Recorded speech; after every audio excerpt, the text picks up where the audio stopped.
महाराष्ट्र राज्यातील प्रत्येक महत्त्वाच्या घडामोडी फक्त आपल्या बेधडक मी मराठी न्यूज चॅनलवर. महाराष्ट्राचा बुलंद आवाज.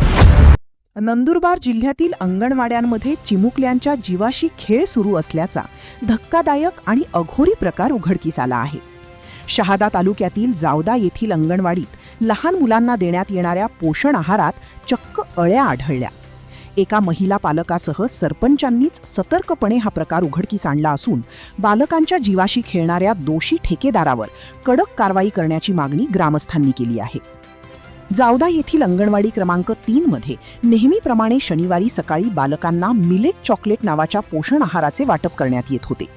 यावेळी आपल्या चिमुकल्याला तेथे सोडण्यासाठी आलेल्या एका महिला पालकाने मुलांना देण्यात आलेल्या मिलेट चॉकलेट पाकिटाची तपासणी केली. यावेळी पोषण आहाराच्या पाकिटात चक्क अळ्या व किडे असल्याचे दिसून आले. या प्रकाराची माहिती मिळताच जावदाचे सरपंच संजय माळी यांनी ग्रामस्थांसह अंगणवाडीत धाव घेतली.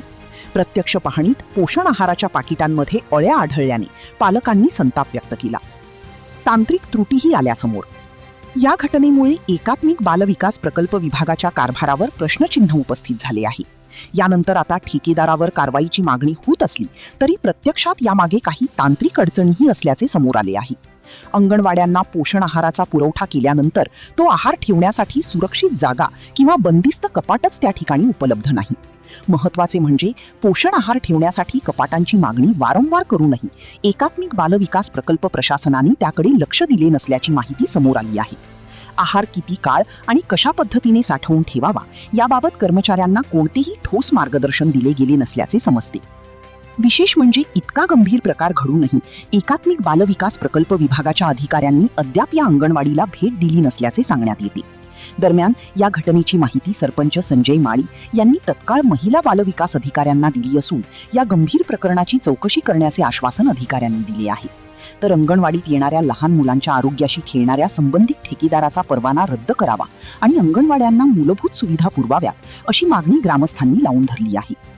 अंगणवाडीत वाटला जाणारा पोषण आहार मुलांना सुदृढ करण्यासाठी असतो की त्यांना आजारी पाडण्यासाठी, असा प्रश्न या घटनेच्या माध्यमातून उभा राहिला आहे. अशा निकृष्ट दर्जाचा आहार पुरवणाऱ्या ठेकेदारावर तत्काळ फौजदारी कारवाई व्हायला हवी. त्यांच्याकडे दुर्लक्ष करणाऱ्या अधिकारी कर्मचाऱ्यांवर देखील कारवाई होणे आवश्यक आहे. संजय साळी, सरपंच, जावदा.